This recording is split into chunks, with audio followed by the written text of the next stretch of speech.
ഈ സിനിമാ ജീവിതത്തിനിടയ്ക്ക് ഒരു തമിഴിലൊരു ചേക്കേറലുണ്ട്. എങ്ങനെ ഉണ്ടായിരുന്നു സാർ അത് തമിഴ് എക്സ്പീരിയൻസ്? അയ്യോ, അതൊരു നല്ലൊരു എക്സ്പീരിയൻസ് ആയിരുന്നു. വിക്രം എന്ന് പറഞ്ഞു കഴിഞ്ഞാൽ നമ്മളെത്ര ജോവിയലാണോ അതിൻ്റെ 10 ഇരട്ടി ജോവിയല.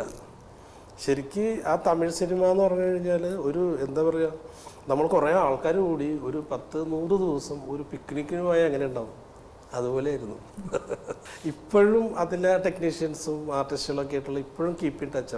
11 വർഷം കഴിഞ്ഞു ഞങ്ങൾ തമ്മിൽ. പിന്നീട് ഒരു സിനിമ ചെയ്യാൻ പറ്റിയിട്ടില്ല, പക്ഷെ ആ ബന്ധങ്ങളൊക്കെ ഇപ്പോഴും ഉണ്ട്. അവരൊക്കെ ആ ആർട്ടിസ്റ്റുകളും അതിലെ ടെക്നീഷ്യൻസും ഒക്കെ ഇപ്പോഴും പറയും ഇങ്ങനൊരു സിനിമാനുഭവം ഞങ്ങൾക്ക് ഉണ്ടായിട്ടില്ല എന്ന് പറയും.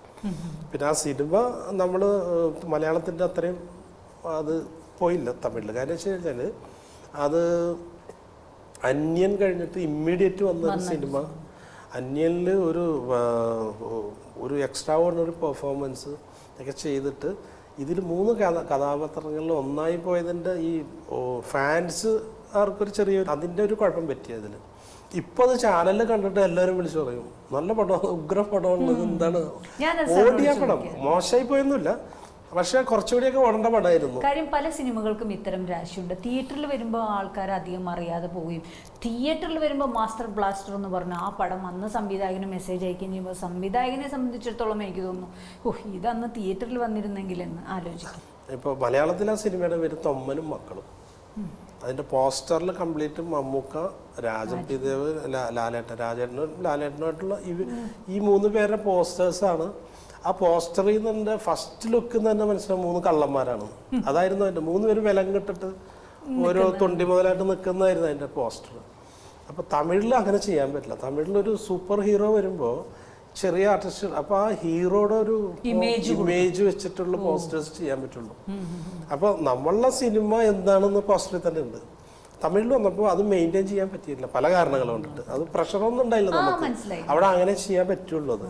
അപ്പം ഞാൻ ചെയ്യേണ്ടിയിരുന്നത് എന്താ വെച്ച് കഴിഞ്ഞാൽ വിക്രം ആ 3 ക്യാരക്ടേഴ്സിൽ ആ ഇമ്പോർട്ടൻസ് ഭയങ്കരമായിട്ട് കൂട്ടണമായിരുന്നു. അത് ഈ 2 ക്യാരക്ടേഴ്സിൻ്റെ ഇമ്പോർട്ടൻസ് കുറച്ചിട്ട് മറ്റേതിന് ഭയങ്കരമായിട്ട് ബൂസ്റ്റപ്പ് ചെയ്ത് അത് ഔട്ട്സ്റ്റാൻഡിങ് ആയിട്ട് നിൽക്കുന്ന ഒരു രീതിയിൽ ആക്കണമായിരുന്നു. അതന്ന് എനിക്ക് മനസ്സിലായില്ല. ഒന്നാമതെന്ന് വെച്ചാൽ ആ സിനിമ അവർ തമിഴിൽ ചെയ്യാൻ തീരുമാനിച്ചു. ഷൂട്ടിംഗ് ഡേറ്റ് വരെ തീരുമാനിച്ചിട്ടാണ് എന്നെ വിളിച്ചത്. എന്നെ സംബന്ധിച്ചിടത്തോളം വിക്രമിനെ പോലെയുള്ള ഒരു ആർട്ടിസ്റ്റിനെ വെച്ചൊരു പടം ചെയ്യാൻ കിട്ടുന്ന അവസരം തന്നെ ഭയങ്കര വലുതാണ്. അങ്ങനെ ഞാനവിടെ ചെല്ലുമ്പോൾ തന്നെ സ്ക്രിപ്റ്റിൻ്റെ ഒക്കെ അവർ പ്രത്യേകിച്ചൊന്നും ചെയ്തില്ല. അവർ പറഞ്ഞത് പ്രധാനമായിട്ടും പറഞ്ഞത് ഇതിനകത്ത് വലിയ മാറ്റങ്ങൾ വരുത്തുന്നുണ്ട്.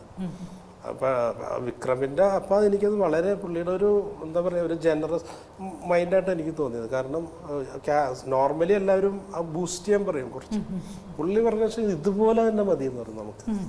കാരണം ആ സിനിമയുടെ ഒരു ശുദ്ധതയും ഒക്കെ വരണമെങ്കിൽ അത് അങ്ങനെ തന്നെ ചെയ്യും. പക്ഷെ അതിൻ്റെ പേര് അങ്ങനെ ആയിരിക്കണമായിരുന്നു, പോസ്റ്റേഴ്സ് അങ്ങനെ ആയിരുന്നെങ്കിൽ കുറച്ച് മാറ്റം വന്നേനെ.